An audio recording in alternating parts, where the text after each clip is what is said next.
coming out. I'm really excited to be here. My name is Toby Leary. I am the chairman of the Civil Rights Coalition.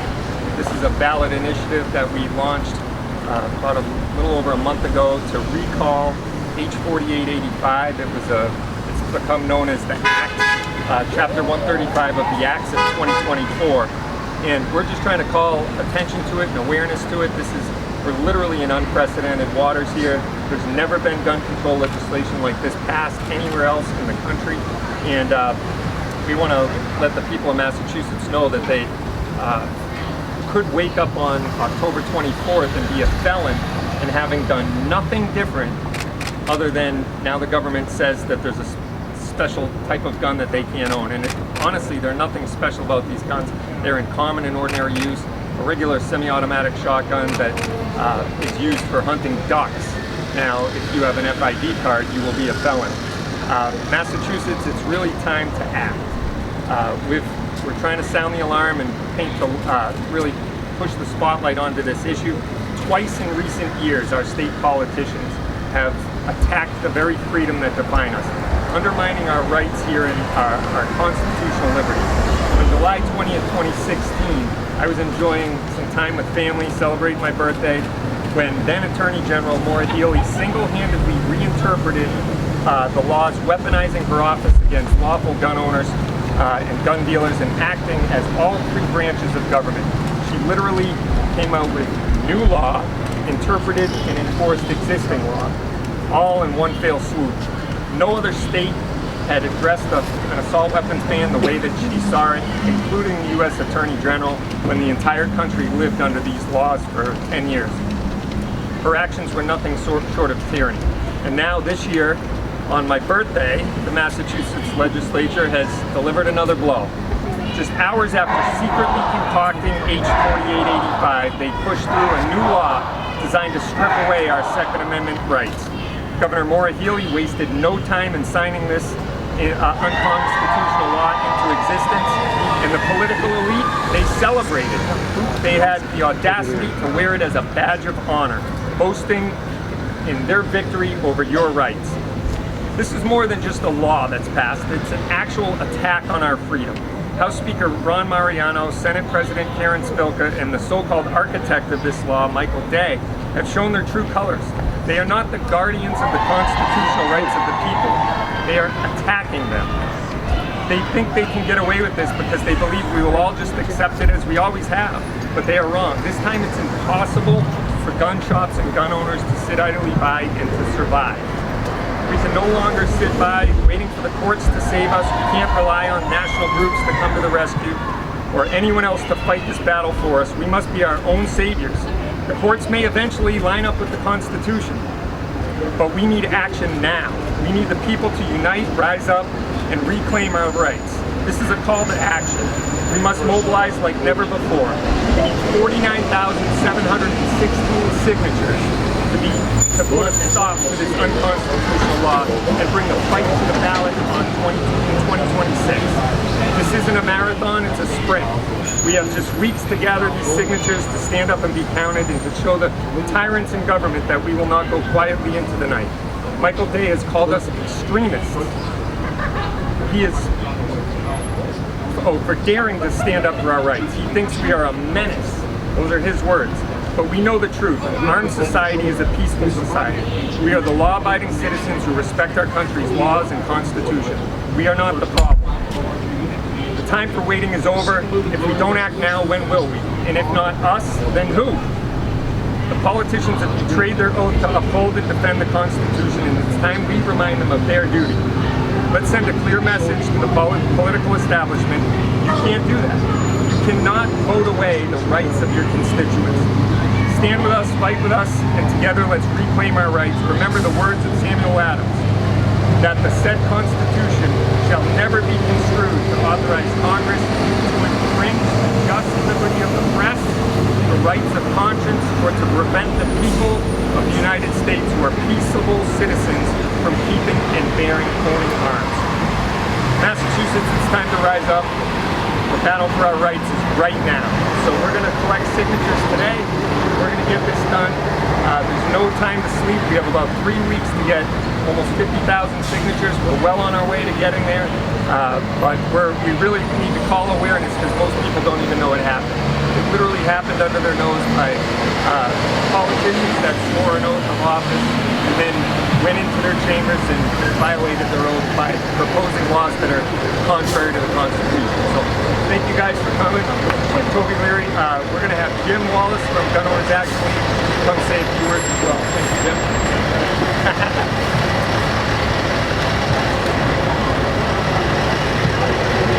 How we doing, folks? All right? Hope you can hear me. I actually didn't come prepared to speak today, but in the words of my wife, God, don't give him a microphone. So what we are witnessing here in the last year and a half, and the culmination of it, the signing of this bill, is flat out the worst attack on civil rights in modern U.S. history. There has been nothing like this that we've seen in my lifetime. For 25 years, I have worked with this building very successfully to address some very difficult issues. And it was not until Chairman Day came on the scene when that all stopped. I have never been lied to and deceived so badly from a legislator in my entire career. You know, all you have to know is at the end of this, the so-called process, which was so distorted, nobody that I ever talked to had seen a bill move like this. The last part of the drafting was done in secret for months. We weren't allowed to see anything. We weren't allowed to talk to them about the language because we didn't know what the language was. Then at 9 o'clock at night on a Wednesday, they release a 116-page bill affecting civil rights and then vote on it at 1 o'clock the next day.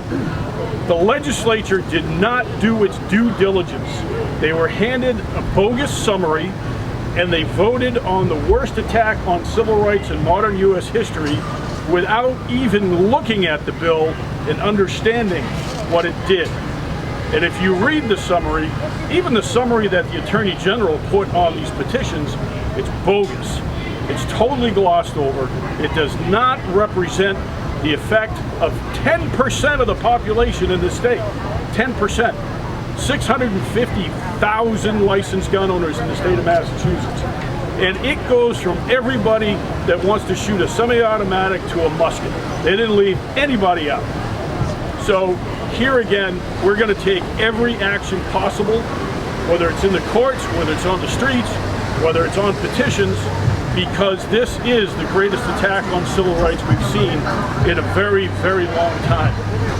It's very reminiscent of the actions of Governor Wallace of Alabama after Brown v. Board of Education. Because that's what this is, a tantrum.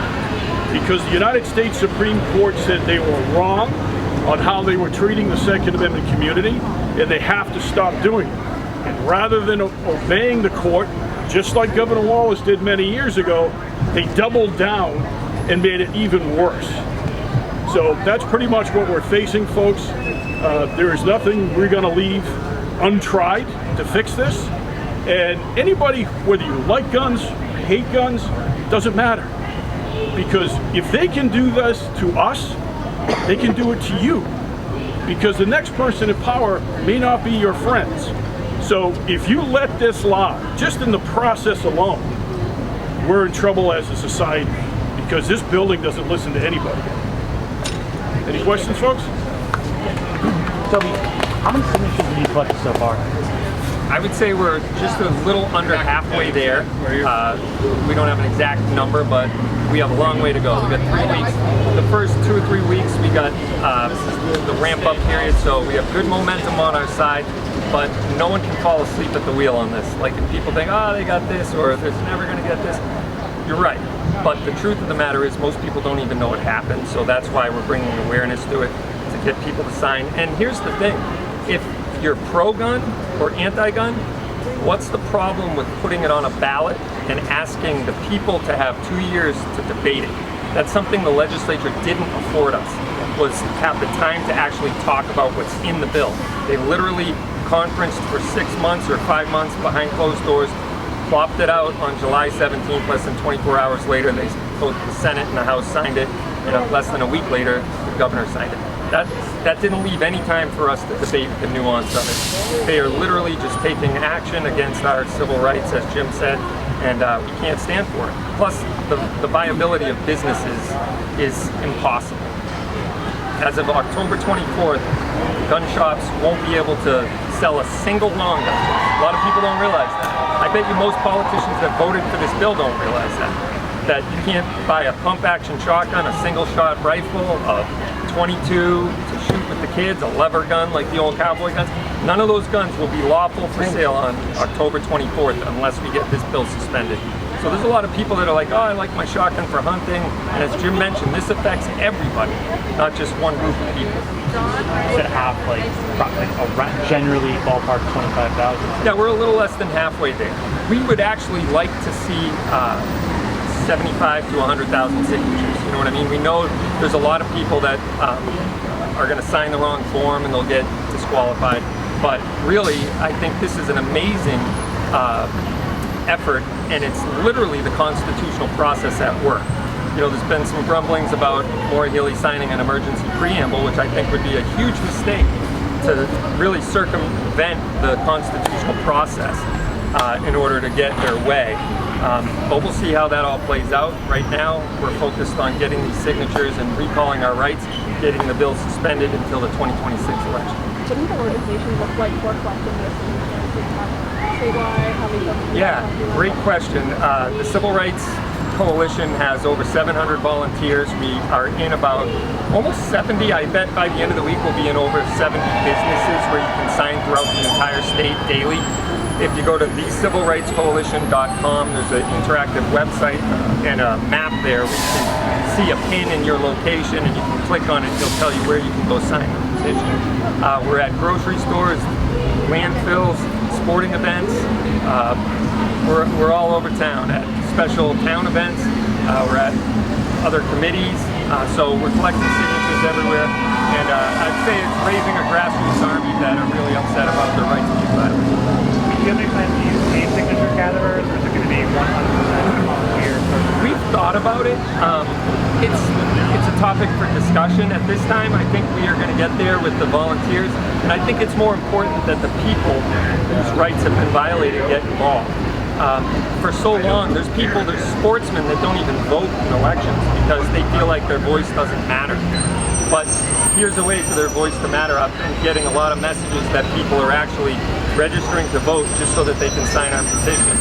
And who knows what kind of ramifications that has at the polls. But I believe, like I said earlier, no one's coming to save us. We got to do this ourselves, right? And so anyone who's in favor of civil rights should be willing to sign and have the open and honest discussion, and then in 2026 they can either vote the rights away or vote to sustain them. That's the way I see it. At the rally a couple weeks ago, you acknowledged this kind of expensive process. Yeah. I'm just curious, how much have you raised so far? Well, we've raised tens of thousands of dollars towards our initial goal of 200,000. So we're still doing fundraising efforts. Again, that's even being done by the grassroots organization. We haven't hired a firm to go out and solicit funds. We're having great success, actually. People are willing to chip in. They know that this affects them. They're willing to throw some money to it. And so we're having great success with that. We've kept our overhead very low.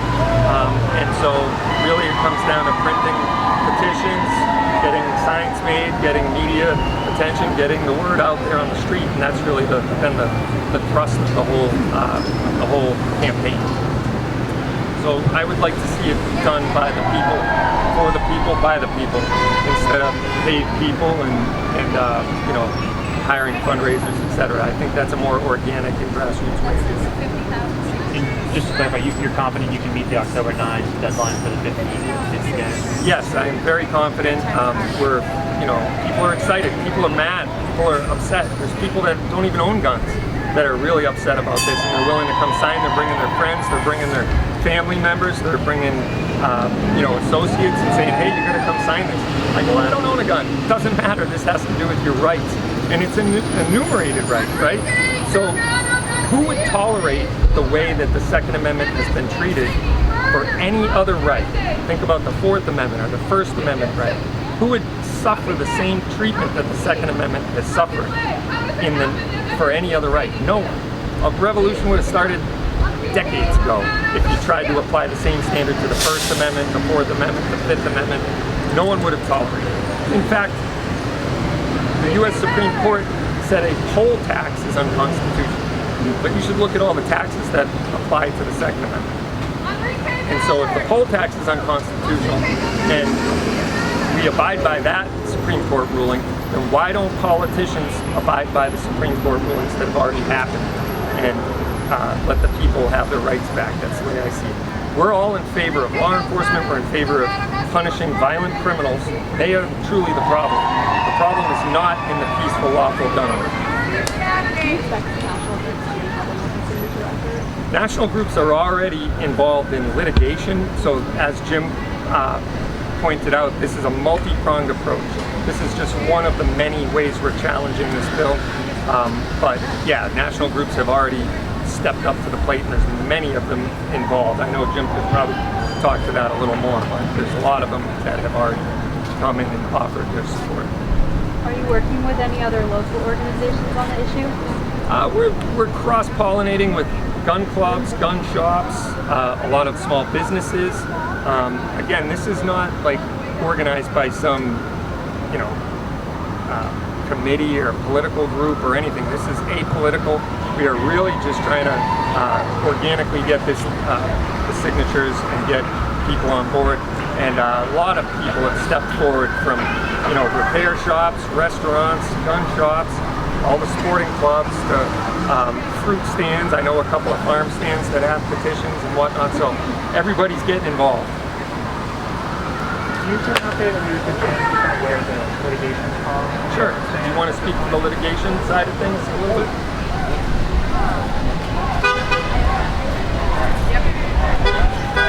What can I tell you? Is it just one lawsuit at the moment, or multiple lawsuits? See, here's something that the public needs to understand.